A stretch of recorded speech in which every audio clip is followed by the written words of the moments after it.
When we look at FMCG sector today, there's a lot of talk about the trends and the opportunity. Just give us an overview of the market as you see it today. Perfect. Thank you, Charles, for having me here. It's a pleasure to be on your channel. I'm very excited with the East African market because, as you know, we run 10 countries out of the Kenya office. And you know Kenya is the heart of our East African business. So it's exciting for me to talk to you not just about the Kenyan market, but also the East African market in general. But let me focus on Kenya for a second. As you know, it's 50 million people. It's a GDP that's growing nicely.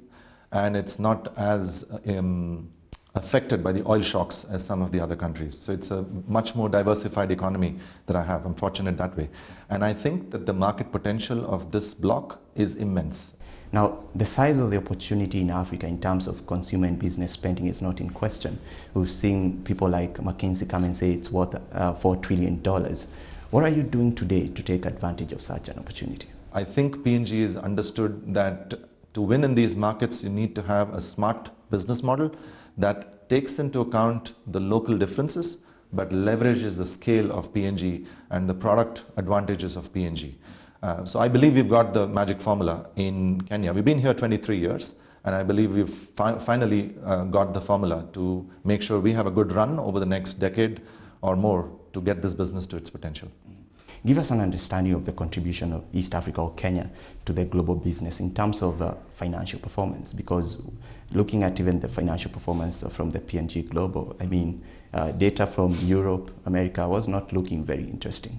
But what is East Africa contributing to that? Yeah, so we don't break our business up by country from a global point of view. But what I can tell you is that when you look at the growth rates of Europe and America, we would look at them and say, we can easily grow 3, 4, 5 times that. And that's what we do, actually. So if you look at the business that we are doing today, we're in the double-digit growth, which is healthy because it means that we are growing both sustainably top and bottom line. But importantly, we're also contributing to global growth. We are seeing some of your major markets globally, like North America and Europe, slowing down. Is this affecting how the company is making investment decisions in markets like Kenya and Africa? Right. So our CEO recently was speaking last week, actually, to Wall Street, and his leadership team said we have to get back to sustainable and strong top-line growth. So the company is hungry for growth. We've streamlined our portfolio, as I'm sure you're aware. And we are saying we need to now get back to strong growth, which then adds to shareholder value. Now, Africa, because we are in a good place, is going to be a big contributor towards that sequential top-line growth progress. So they look at us as people who are being responsible financially. We are not being irresponsible in the investments, but at the same time, we are materially contributing to that top-line growth that the CEO is very, very clearly demanding.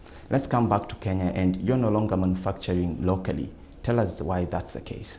We look at the footprint of where we operate every 3 to 5 years, and we say, what's the best way to make sure that the consumer in that cluster is getting the best product, quality, at the best price, which means cost, and at the best responsiveness, which means supply chain.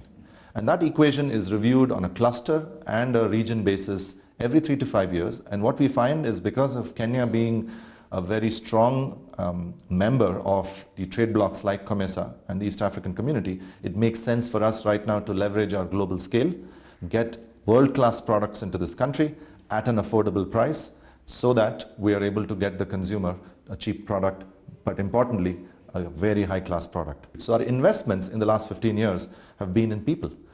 We have, just in Kenya, 850 people that effectively are employed because of our investments in this country. We have partners on the ground, and this office is basically doubled in its strength over the last 3 to 5 years, which is a show of investment and intent that we have in the East African business. Is your point that it's not possible to manufacture quality and affordable products for the FMCG sector in Kenya, in Africa? I don't think so. I think it is possible to manufacture with quality, because we will never compromise on quality, and it is also possible to manufacture with cost. But the few things must be in place for us to be able to do that. We can't put the cart before the horse. You know that putting up a plant is an expensive capital expenditure. Right?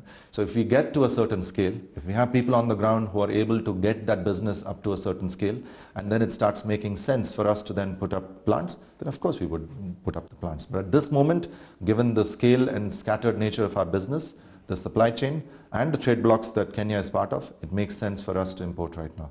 Finally, looking at the Kenyan market, there are different things happening, many things happening. We have an election coming up, and you also have an interest rate cap. Do these factors worry you? Because these are some of the things that could affect the consumer spending power, essentially. Elections are here to stay. They'll come, they'll go. We are absolutely not worried about any elections. In the 10 markets I operate in, there's always some elections going on.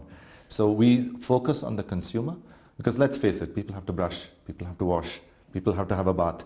Those things are relatively less cyclical versus, let's say, some of the other commodities, some of the other trading businesses, etc. So for us, we focus on the consumer, and if we find that the consumer is finding it difficult to give a cash outlay for one of our products, then we think about smart ways in which we can give her a more valuable offering in a smaller packaging.